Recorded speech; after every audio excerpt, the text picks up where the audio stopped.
কথা বলছেন। রোডম্যাপটা এমন একটা শব্দ অথবা অতি অতি ব্যবহৃত শব্দ, হোয়াট এভার যেভাবেই বলেন না কেন, আমি বাংলায় বলতে গেলে বোধহয় বলা যায় একটা পথ নকশা।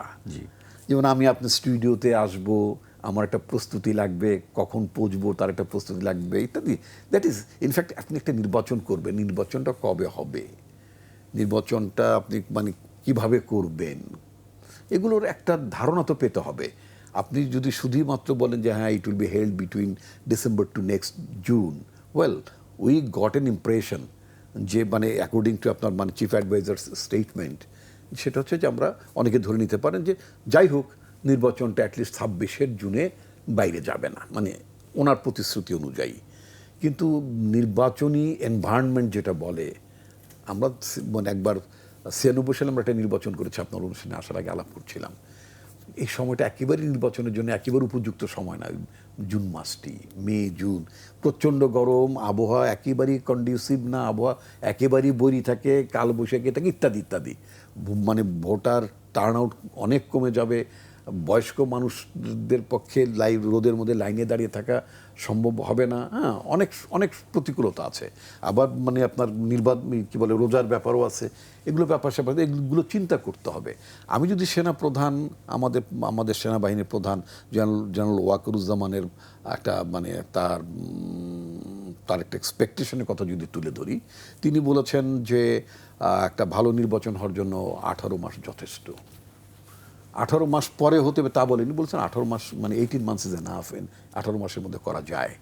তাতে করে যদি আমরা ধরি, তাতে আপনার অগাস্টে একটা গভর্নমেন্টের আপনার মানে একটা গভর্নমেন্ট এসেছে, অন্তর্বর্তীকালীন সরকার এসেছে, সেই 18 মাসটা যদি আমি অঙ্কে, পাটিগণিতে খুব খারাপ ছিলাম না অবশ্য, তো তাতে বোধহয় লেটারও পেতাম।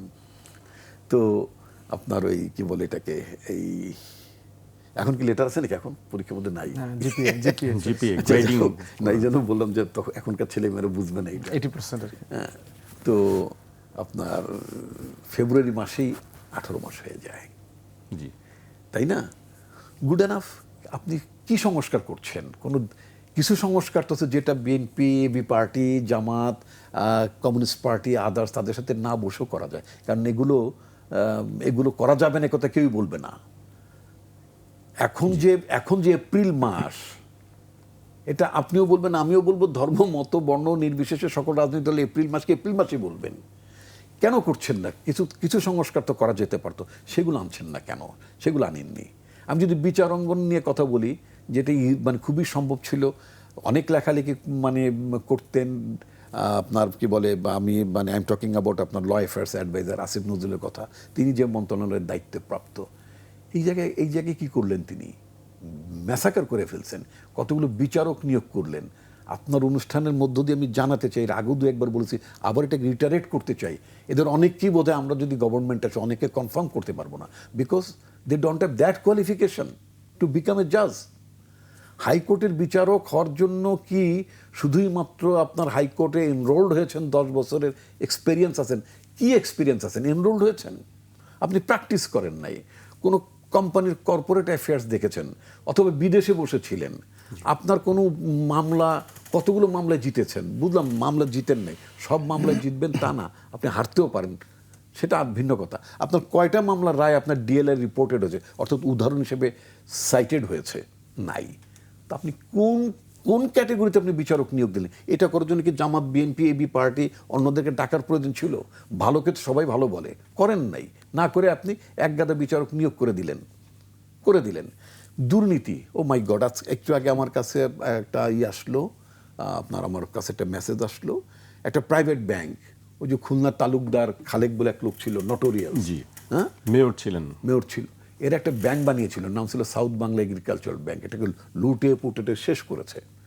তারপরে আপনার কাজী সাহিদদের জেমকন কোম্পানি, তার ছেলেদের কাজী নাবিল ঠাবিলদের মানে যে মানে অবৈধ সম্পদ, উৎস, পয়সা, এগুলো যে লোকটার থলেদার ছিলেন, মানে যিনি, যেটা ওদের কে বলে, এটাকে কেয়ারটেকার বলেন না, টাকা পয়সার, ওই ভদ্রলোক কোন আলাদিনে আশ্চর্য প্রদীপের ঘেঁষায় এই আমলে বাংলাদেশ ব্যাংক তাকে মানে চেয়ারম্যান বানিয়ে দিল। লোকটার বিরুদ্ধে অসংখ্য দুর্নীতির অভিযোগ, অসংখ্য, আনবিলিভেবল, মানে এর বিরুদ্ধে অভিযোগ আপনার দুর্নীতি দমন কমিশনে, ওই লোকের বিরুদ্ধে অভিযোগ আপনার financial intelligence unit of Bangladesh ব্যাংকে, এর বিরুদ্ধে অভিযোগ এনবিআরে, বাট স্টিল উনি বহাল তবিয়তে আছেন। জি, রিপন ভাই, এবং আমি আপনাকে উনি কি করলেন, ওনার মনের মতো ব্যবসা চালানোর জন্য উনি কি করলেন, আরেকটা দুর্নীতিগ্রস্ত ব্যাংকের প্রবাবলি এনআরবিসি বা ব্যাংক আছে না, এনআরবি ব্যাংক ট্যাঙ্ক কি আছে, ওই ব্যাটাও দুর্নীতির দায় বরখাস্ত, ওখান থেকে অপসারিত, তারে এনে আবার এমডি বানাচ্ছে, সব দুর্নীতির মশা। এগুলো কি বাংলাদেশ ব্যাংকের গভর্নর দেখবেন না? এত বাংলাদেশে কি কোনো যোগ্য লোক নাই, সৎ লোক নাই, ধরে ফেরে ওই দুর্নীতিগ্রস্ত দুর্নীতিবাজদেরকে এনে এমডি বানাইতে হবে, দুর্নীতিগ্রস্ত লোকদেরকে ব্যাংকের চেয়ারম্যান বানাইতে হবে? ওয়াই? আমি তো এই গভর্নমেন্টের মানে অ্যাক্টিভিটিতে আমি তো হতাশ হয়ে যাচ্ছি, বিশেষ করে মানে আপনার